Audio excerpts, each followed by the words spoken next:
Once in a while, something happens. All of a sudden, the brain stops working. It is like a fog rolls in, thick and heavy, and thinking becomes impossible. For some, it is mild, a little sluggishness, trouble finding words. For others, it is severe, the inability to speak, memory loss, a complete shutdown. A young man with a brilliant business mind thrived as long as someone else carried the weight of final decisions. But when he started his own company, the stress became too great. His brain shut down. He could not think. He could not decide. The fog had taken over. Another person, during a stressful time in their life, suddenly lost the ability to speak. They clammed up, could not find words. The next day they realized they had watched a movie the night before and could remember nothing about it. Their memory had been erased by the fog. A third person wrote this: "When I am dealing with a time crunch or a task I do not like, my brain plays a tape that says I am failing or I am going to fail. I begin to have a super hard time focusing. I jump from task to task, looking for quick and easy things to do, avoiding anything that requires intense thought. If you have experienced this, you are not alone, and you are not broken. This is brain fog, and for many people, it is a symptom of complex trauma. If that sentence lands somewhere deep inside you, please hit like and subscribe. Let's walk through this together. Brain fog can be caused by other things: hormonal changes, pregnancy, changes in diet, alcohol, new medications. But for most people in recovery, the primary cause is complex trauma. So what is happening in the brain?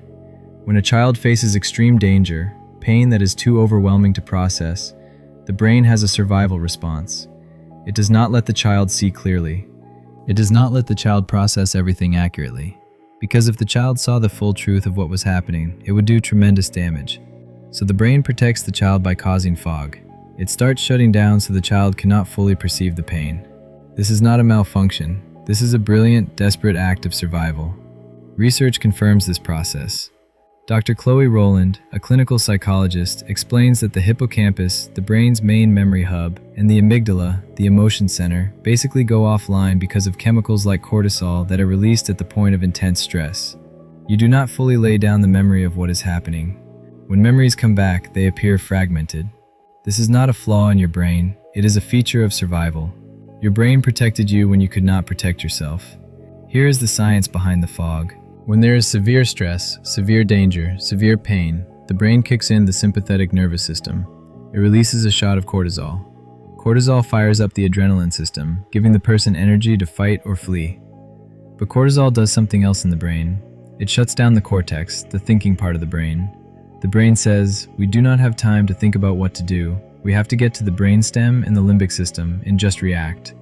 We have to make a decision to survive, and we have to make it now. For a child in an unsafe environment, cortisol is pumping all the time. The stress response is always on. This does not just affect the child in the moment, it reshapes the brain. A study following the famous Framingham Heart Study cohort, which included over 2,000 participants primarily in their 40s, found that higher cortisol levels, especially in women, were linked to poor performance in memory, organization, visual perception, and attention. Those with higher cortisol levels also showed physical alterations to the brain, linked to dementia and Alzheimer's disease. Dr. Jolene Brighton, who led related research, noted that cortisol impacts brain volume in regions known to affect cognition, including gray matter, which is vital for processing information, and the hippocampus, which is essential for memory. Chronic stress and high cortisol do not just cause brain fog in the moment. They can change the structure of your brain over time. If the danger is even more severe and cortisol is not enough to help the child fight or flee, the brain brings in another chemical, natural opioids. These shut things down even further. They push the person into the dorsal vagal system, the freeze mode, almost a catatonic, dissociative state. The person retreats into an inner world. Their ability to be present and engage with the outside world disappears. This is why some trauma survivors experience not just fog, but complete shutdown. The inability to speak. The inability to move. The feeling of watching life from behind a glass wall. Two chemicals are working together to create brain fog: cortisol and opioids. Both are trying to protect you. Both are trying to keep you from drowning in pain you are not ready to process. Here is something crucial for anyone on a healing journey. As you start to heal, As you go into deeper inner worlds and access deeper wounds, your brain might say, "Not ready to go there." That wound would open a can of worms too painful to handle. So your brain creates fog again. Not because you are failing at healing, because you are getting close to something real, and your protector parts are trying to keep you safe. Brain fog is not just about protecting a person from present-day stress and pain. It is also about protecting them from hidden pain that is still too raw to face. High cortisol levels do not just cause brain fog, they affect the entire body. Cortisol is connected to anxiety, depression, and irritability. It is connected to muscle weakness, fatigue, and sleep problems. It can cause weight gain or unexplained weight loss. It changes the skin, causing thinning, easy bruising, and stretch marks. It affects the digestive system, leading to irritable bowel, diarrhea, constipation, Crohn's disease, nausea. It contributes to high blood pressure, headaches, and memory problems. Aaron Tribby, a researcher in this field, notes that the amygdala, hippocampus, and prefrontal cortex are the most affected areas of the brain by cortisol. Together, they control your emotions, your learning, your memory, your executive function, and your decision-making. Cortisol affects all of them negatively. Overexposure to cortisol can even kill off brain cells, leading to smaller brain volume. HPA axis activity, the body's stress response system, has been linked to more rapid decline in patients with Alzheimer's disease. This is not meant to scare you. It is meant to validate you. The fog you experience is real. It has a biological basis, and it is not your fault. Here is what we want you to hear, really hear. Your brain fog is not laziness. It is not weakness. It is not a character flaw. It is your nervous system doing what it learned to do to keep you alive.